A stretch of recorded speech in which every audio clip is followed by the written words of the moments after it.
Tim Smith, welcome to the Tokyo Living Podcast. Uh, Thanks for coming on. Perhaps if you could just sort of start off by introducing yourself and letting the listeners and viewers know sort of a bit of your background. sure. Uh, my name's Tim, and I've been in Japan 15 years now, actually. I came over with an IT company. The IT company struggled, and I stayed. Um, my wife is Japanese. I have a daughter.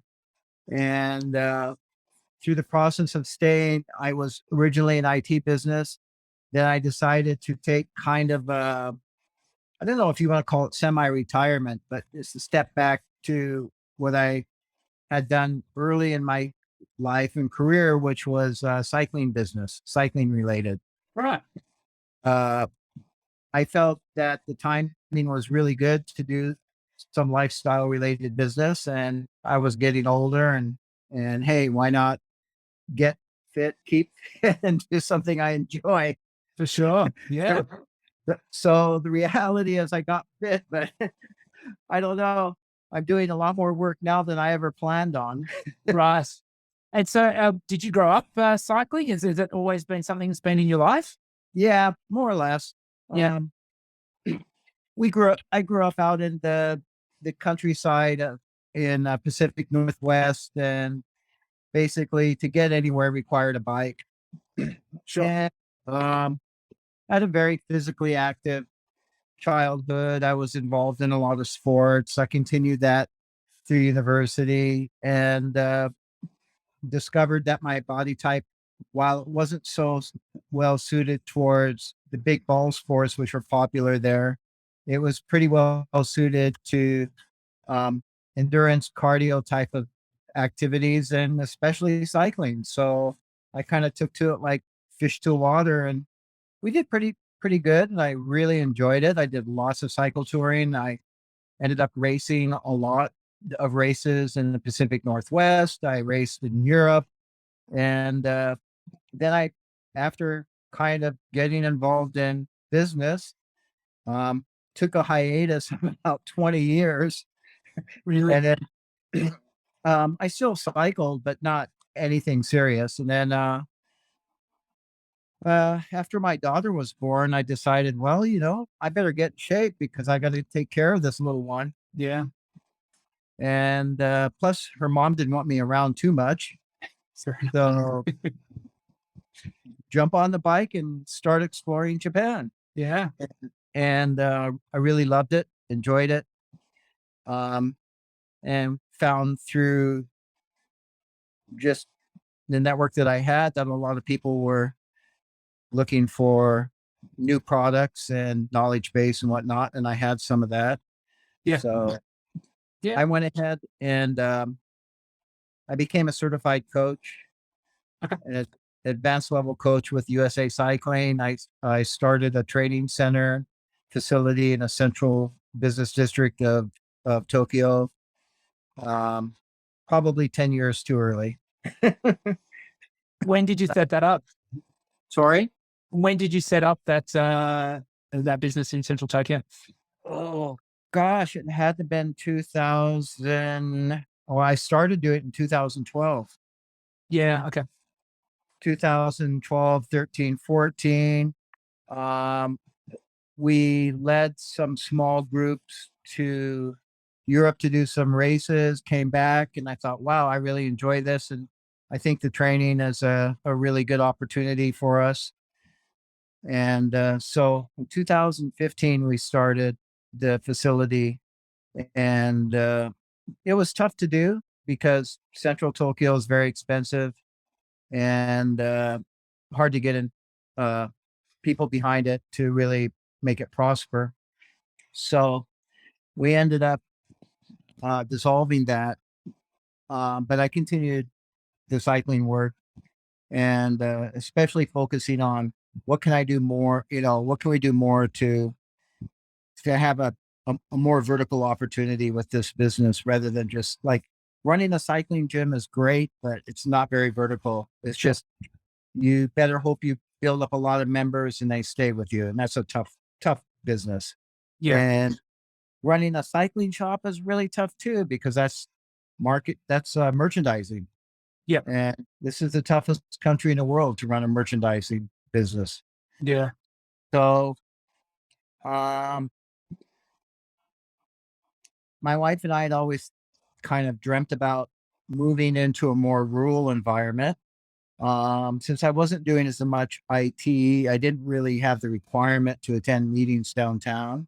Sure. But we started looking, and we had done some arranging tours and things like this for people coming into the country, and found that it was a lot of fun, and it can make a little money. And so we ended up actually renting, as part of our search for a place, we ended up renting a space in Gunma and operated it for a year, but found that it was really difficult. It wasn't like the field of dreams. You can't just make it and hope people will show up.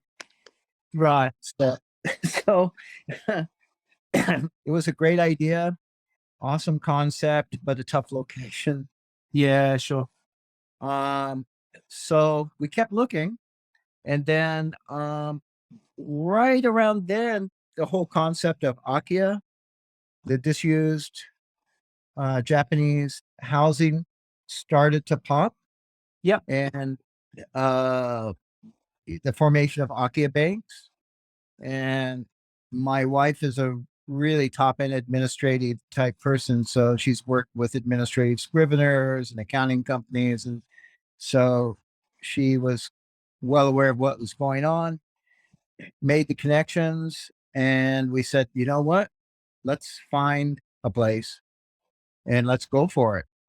And as I won't say as luck would have it, because it was a pretty strong targeting routine. We knew we wanted to be within 2 hours of Tokyo. We wanted to be close to major transportation. We had a whole list of things that we had learned from operating everything else beforehand. I wanted a big enough space I can, have a spacious shop. As you can see now, that's impossible. I would need like 8 times the space, but still, it's a lot more space than I would ever have in central Tokyo. Yeah. Um, this place that we're in right now came on the market. Literally, it came on in 24 hours. We bought it. Wow. It's So taking the we plunge. are, we knew that it was right. As soon as we came, we went like, wow, the location is right where we needed. And the structure was salvageable enough to do something with. So let's turn this into our dream location. Yeah. Wow. And we knew that we could also support the cycling community really well with this type of location. I have friends that are very close to me that want a space that they can cycle out of, and so several of them are unendingly given support and material and time to turn this house into like a nearly a community cycling center. Yeah. Yeah. So I can't even say it's mine. Yeah. So Cumulative effort. No, it's awesome. so Yeah. yeah, it's definitely the effort of a lot of people's w- blood, sweat, and tears to renovate it, make it functional, even a little bit functional. So Yeah. we have a 160 odd year old Japanese farmhouse that we've turned into this kind of funky amalgam of a place to live upstairs, a shop over there, a cafe over here, and a couple of guest rooms over there, and garden in the back, and cats and dogs running all around. It's mayhem. That's awesome. And how does the business? So I guess there's two basic sides of the business. One is sort of the shop side, retail, and then the other is sort of the tours and coaching side of the business that you run. Yeah, well, I think our goal is to try to shift more away from the running the shop and selling stuff to having basically a lifestyle friendly location that people can come in, do whatever sport they like to do if they don't want to do it at all, and enjoy nature in a kind of a regenerative fashion. Yep. Um, I think that's we're really big on that. So I I just feel that it's kind of our duty to the planet right now to keep things as local as possible, but that doesn't mean they have to be boring. We can do like a lot of really cool, fun things too. Sure. And we don't have to build new buildings to do it. We can use a lot of these old buildings too. Sure. And there's a lot of existing infrastructure. Uh, yeah. So altogether, the idea is to have a sustainable income. Yeah. And and because our requirements are so low right now, all things considered, sustainability is pretty easily achieved. With the Japanese Minpaku thing coming through, that opens up, an income channel. Um, Training camps for people to come in, that opens up an income channel. Mm, Our little small cafe opens up income channel. My custom wheel business and frame business opens up a little income channel. mm, So, just a little bit here, a little bit there, and it all adds up. But the goal overall is to have a really holistic, integrated place where somebody can come in along their way and go like, well, I'd like to, oh, my bike is making noise. Can you fix it? Sure. Oh, and geez, I'm hungry. How about something to eat? Yeah. Okay. And, it's getting a little bit late. Maybe I'll just crash out and start tomorrow. Okay. No problem. yeah. Yeah. No, that's fantastic. I guess if you can maybe go into a little bit more detail about the training camps that you offer. I mean, how long do people typically stay with you? How many people can you sort of have in a camp at one time? Well, for the training camps can be set up in a lot of different ways. Sometimes we'll have a group of people, say 4 to 10 people is pretty common. Mm, And there are different ways to approach it. I can either be very specific and focus on, say, biometrics yep. and physiology, or and this is a good environment where it's calm, it's quiet. We have equipment that we can use to do testing, and people can try to drill down into very specific sorts of cycling related biometrics and cycling related physiology. That's kind of fun.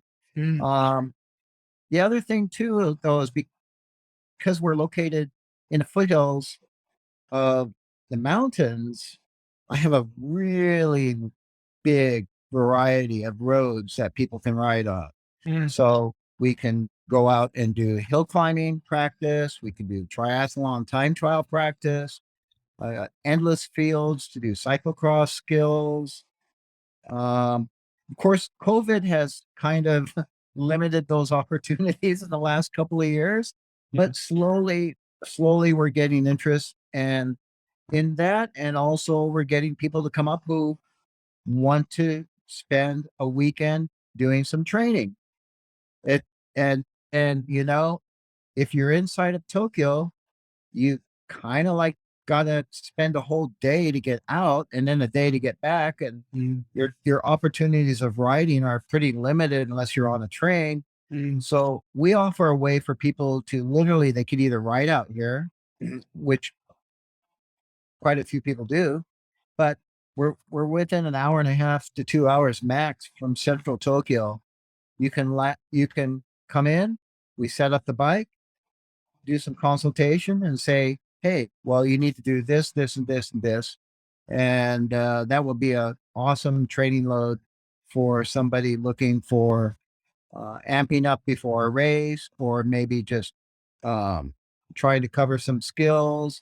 Um, I'm really good as a bike fitter yeah. because I'm also a frame builder and a wheel Yes. builder. So it's very fast and efficient for me to help people who maybe are trying to get a level up from their performance where they currently are.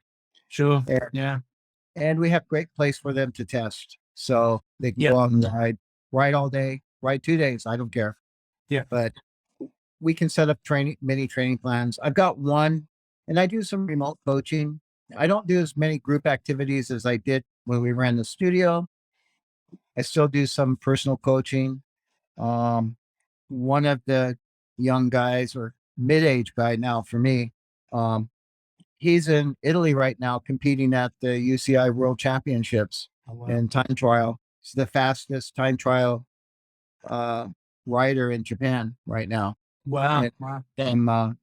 his age group 40 to 49 at the Niseko Grand Fondo last, 2 months ago. He placed first overall and first in class, basically blew away the entire field. Yeah. Wow. So, which Awesome. pretty much established him as the fastest man in Japan as an amateur. Yeah. Yeah. So I like working with people like that. I've got had a young woman that she was a junior and supported her all the way up to her U23. Now she's 23. She's just under 23 years old. Likely she'll turn pro next Yeah. year. Yeah. So I enjoy that. It's really great to see people that you support and help do well. Yep. Yeah. And there's a lot of opportunity for that here. And Yeah. having the place we do right now, it's a more relaxed atmosphere than a really busy downtown. We've got onsens just up the the street. We've got a controlled diet possibility. Yeah. It's really cool.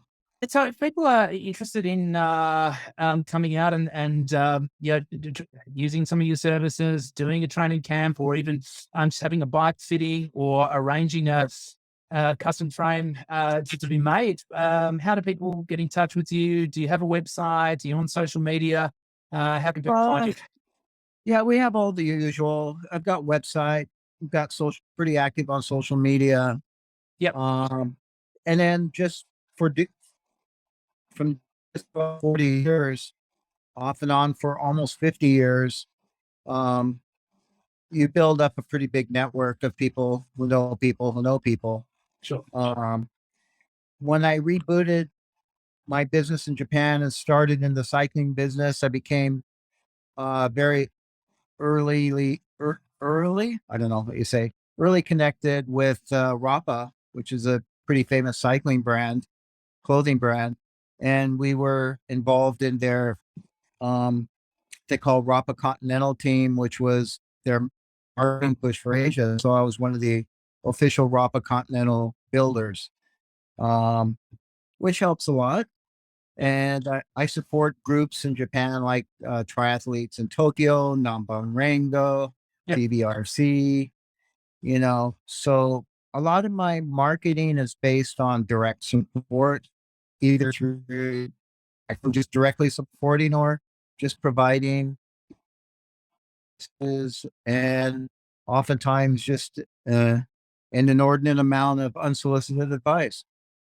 Awesome. Very good. Well, we'll put all your links in the show notes, so your website, and we'll link you on all the relevant social media platforms. So, yeah, if anyone wants to get out into the countryside and have an amazing cycling experience, or you're looking at getting a fitting or a new bike, wheels, get in touch with Tim, and yeah, he can help you out.